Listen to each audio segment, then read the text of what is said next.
এই হলো অবস্থা, এই বট আইডি। তারপরে মনে করেন ভালো কালেকশন নাই, তারপরে ওই গেমটা খেলি, গেমটা আজব। আজকে টাকা নেই জন্য, তার জন্য আমরা সব বড় বড় জিনিস কিনতে পারি না এবং সুন্দর কালেকশন করতে পারি না। কি করবো, দুঃখের কথা।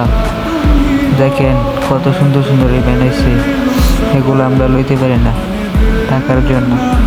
আর ডায়মন্ড তো নাই, আর টাকা না থাকলে ডায়মন্ড করতে আসবে। কত সুন্দর ইমোট, এগুলো আজকে যদি আমরা টাকা থাকতো তাহলে লইতাম।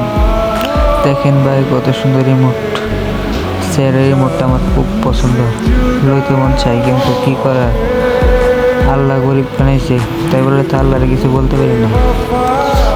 আচ্ছা কী কোনো দুঃখের কথা, দেখেন ইমোট কত সুন্দর ঘুমাইছে। হ্যাঁ ভাই, এইসব দেখেন এর কথা আছে তো ভাই, সবাই আমাকে সাপোর্ট করবেন, বুঝছেন? সাপোর্ট করলে সাপোর্ট পাবেন। কী করবো, এই ইভেন্টটা অনেক ভালো লাগছে, বুঝছেন? এটা লইতে পারলাম না। আর আঙ্গোয়েন্দা এত বৃষ্টি পড়তেছে, বুঝছেন, তার জন্য বয়সটা দিতে পারলাম না। আচ্ছা এই পর্যন্তই, আল্লাহ হাফেজ, দেখা হবে পরের ভিডিওতে।